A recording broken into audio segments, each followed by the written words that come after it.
Hey guys, welcome to Books and BlueStockings. I'm Betty Bookworm and I read way too much into things. So we are wrapping up the month of March. We're wrapping up the month of Good Omens by Neil Gaiman and Terry Pratchett.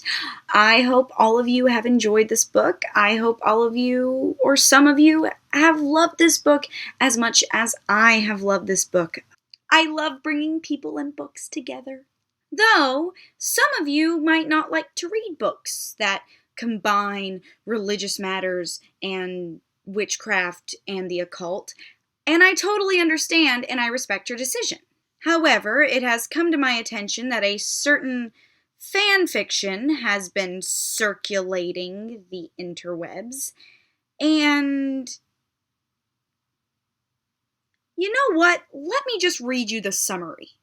Do you want your little ones to read books? And they want to read the Harry Potter books, but you do not want them to turn into witches? Well, this is the story for you. This story has all the adventure of J.K.R.'s books, J.K. Rowling's, but will not lead your children astray. For concerned mommies everywhere, blessings, Grace Ann. Now, apparently, this Grace Ann person wrote this Harry Potter fan fiction called Hogwarts School of Prayers and Miracles under the fanfiction pseudonym Proud Housewife.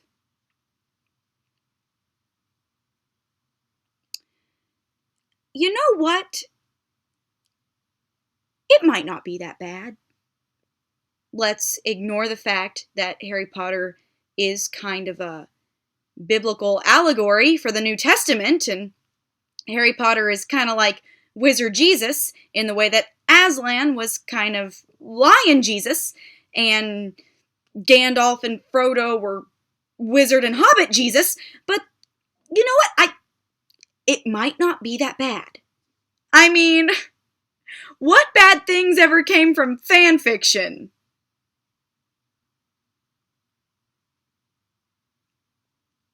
So why don't we delve into the story together, shall we? The story starts off with a nice little author's note, which is pretty customary in the world of fan fiction. So let's read it. Author's note. Hello, friends. My name is Grace Ann. I'm new to this whole fan fiction thing.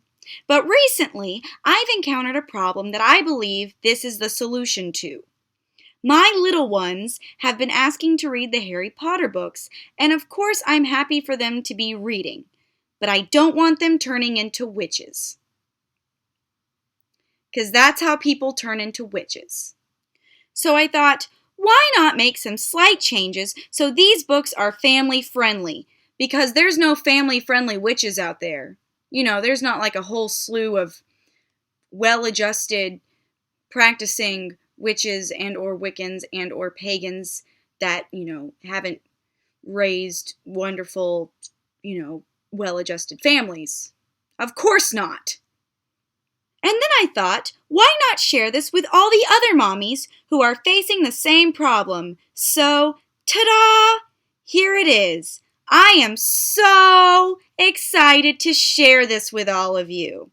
So, without further ado, once upon a time, there was a little boy named Harry Potter who lived under the stairs in a house on Privet Drive with his aunt and uncle.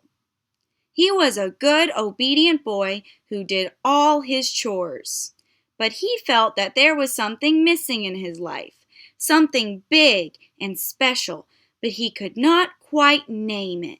He stayed up every night and wished for this special something, but then one day there was a knock at his door and everything changed. Answer the door, Harry! His Aunt Petunia, a career woman, barked from her armchair where she sat with her feet up. She's a career woman. I'm getting the feeling that Grace Ann, who writes under the pseudonym Proud Housewife, doesn't like career women. On the porch was standing.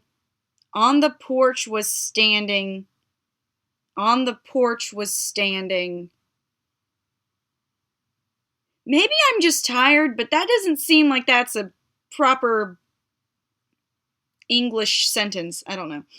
On the porch was standing a huge muscular man with a big manly beard. Manly. Man.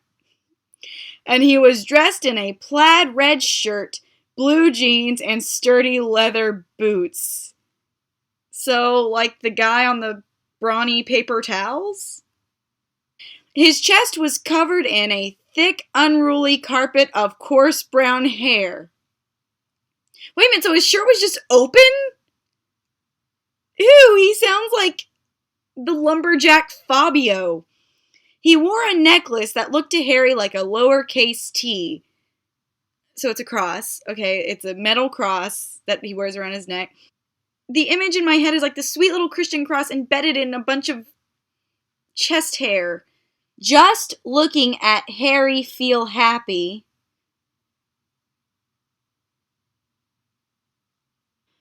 Good morning, kiddo, the man greeted amiably. Isn't that supposed to be amicably? I mean, I guess it could be amiably, but amicably sounds better. The man greeted amiably and smiled at Harry. He had the peaceful, friendly sort of face you just knew you could trust. My name is Hagrid. Could I speak to your mommy and daddy? You can speak with my auntie and uncle, Harry retorted politely, and blinked his big blue childlike eyes. He has green eyes. He has green eyes. His eyes are green. You hear me, Daniel Radcliffe? Harry's eyes were green. Like his mother's.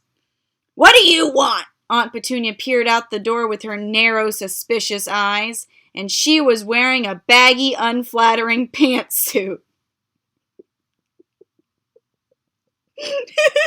Hello, neighbor. I was wondering if you have been saved. Saved? Don't tell me you're one of those Christians. Because that's how career women talk. It made Harry feel warm and happy inside just seeing the glowing, radiant grin on that kind, friendly stranger's face. He wondered why Aunt Petunia and Uncle Vernon did not smile like that.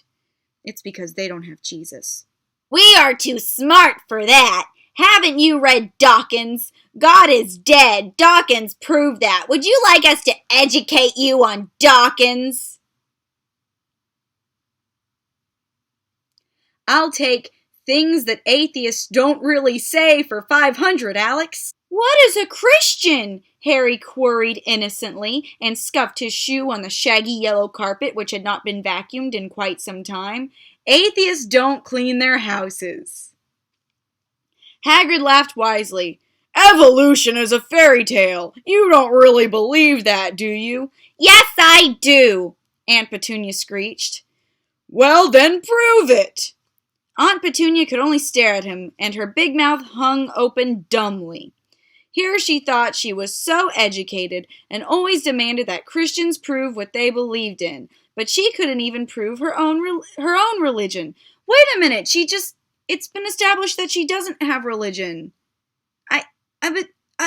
Evolution is not a religion. You're a Christian now, Harry, Hagrid cried proudly. It's really easy to be a Christian. Okay, that's cool. Harry smiled, but then interrogated. But how do I be a Christian? I don't know how. Hagrid grinned widely. There is only one place to learn that. Hogwarts School of Prayer and Miracles. Then there's an author note at the end. Author's note, so what do you all think? I may not be a professional writer. No. Really? You're so eloquent. I'm not sure if I can get through the rest of this story. I'm not sure if you even want me to get through the rest of this story. So, I'm just going to cut really quickly to the last chapter just to see how this crazy shit show just comes together at the end. So, bear with me. It's going to be over soon, guys. I promise. Harry gasped, and Dean Thomas gasped too. And Hermione burst into tears as Voldemort ambled through the parking lot. Dumbledore stood in front of them protectively and manfully. Harry looked at the depraved man walking toward them, and he thought of all the lies that he must have been told by evolutionists and feminists all his life. And he thought of the empty, meaningless depravedness that must he would have to distract him from that missing love in his life. What are words? I just don't even care. Don't even care. Don't even care. Last chapter, don't care. Voldemort stopped walking when he was in front of the Reverend Dumbledore. He arrogantly nodded and said, "Hey, my name's Tom Riddle, and I'm here to visit my cousin. Which way is the guys' dorm?" "Enough of your lies!" Dumbledore exclaimed bravely. "We know who you are." Voldemort blinked stupidly, and then he uttered childishly, "I'm sorry, what?" Dumbledore smiled smartly. "We know all about how much you hate Christians." "What? I don't hate Christians," Voldemort lied dishonestly. Voldemort lied dishonestly.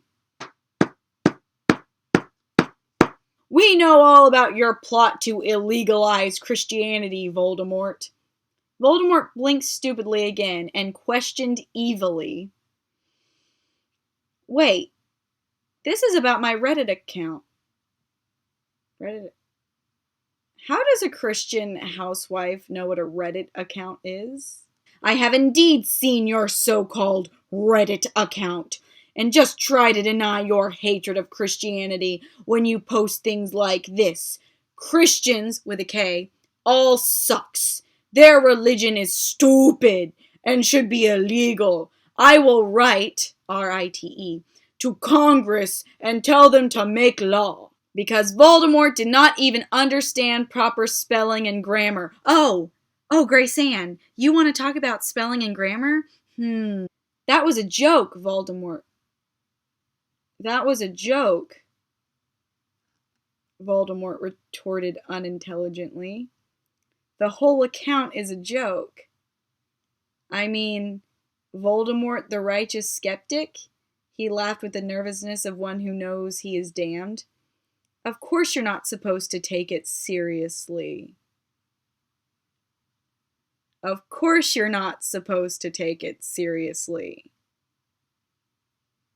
I just got so annoyed by the ridiculous straw man some Christians have made out of atheism. So whenever I see someone ranting about how depraved and evil we non-believers are, I reply with something like that.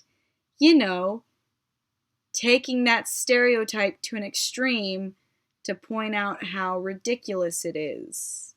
Voldemort sighed wickedly, and he shook his head godlessly, and then he walked away depravedly.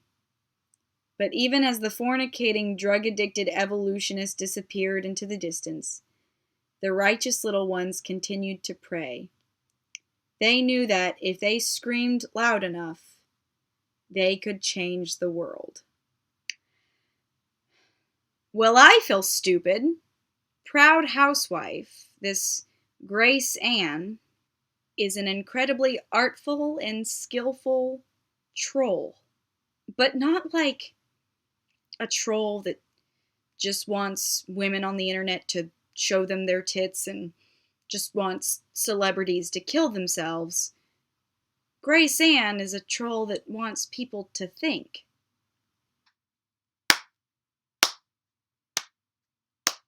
I'm Betty Bookworm, and I guess I really do read too much into things.